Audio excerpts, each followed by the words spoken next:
In digital Marathi, जनतेच्या हक्काचं व्यासपीठ।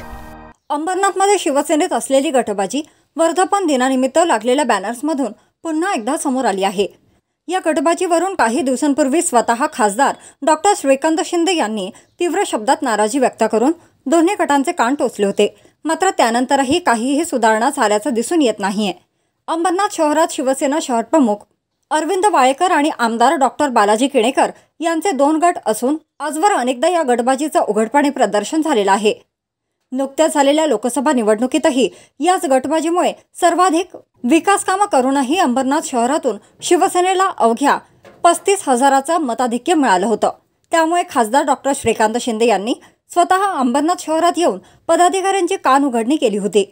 मात्र याला आठवडाही उलटला नसताना पुन्हा एकदा वर्धापन दिनानिमित्त लागलेल्या बॅनर्समधून गटबाजी समोर आली आहे। अंबरनाथच्या छत्रपती शिवाजी महाराज चौकात अगदी आजूबाजूला दोन्ही गटांनी बॅनर्स लावले असून त्यावर एकमेकांचे फोटो मात्र टाकलेले नाहीत। त्यामुळे शहरात पुन्हा एकदा या गटबाजीची चर्चा रंगली आहे।